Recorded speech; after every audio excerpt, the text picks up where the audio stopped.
आदाब दोस्तों, मारूफ शायर साकी अमरोही की एक गज़ल पेशे खिदमत है।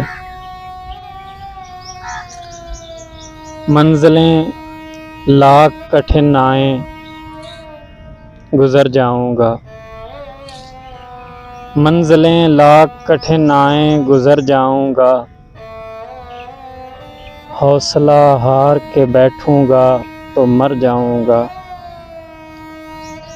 चल रहे थे जो मेरे साथ, कहाँ हैं वो लोग? चल रहे थे जो मेरे साथ, कहाँ हैं वो लोग? जो ये कहते थे कि रास्ते में बिखर जाऊँगा। दर बदर होने से पहले कभी सोचा भी न था,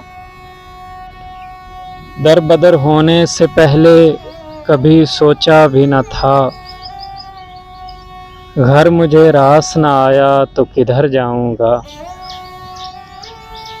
याद रखे मुझे दुनिया तेरी तस्वीर के साथ, याद रखे मुझे दुनिया तेरी तस्वीर के साथ।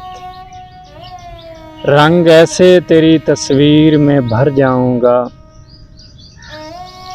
लाख रोकें ये अंधेरे मेरा रास्ता लेकिन, लाख रोकें ये अंधेरे मेरा रास्ता लेकिन, मैं जिधर रोशनी जाएगी उधर जाऊँगा।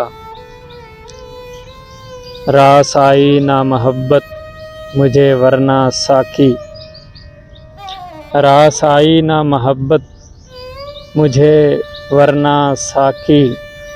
मैंने सोचा था कि हर दिल में उतर जाऊँगा, मैंने सोचा था कि हर दिल में उतर जाऊँगा।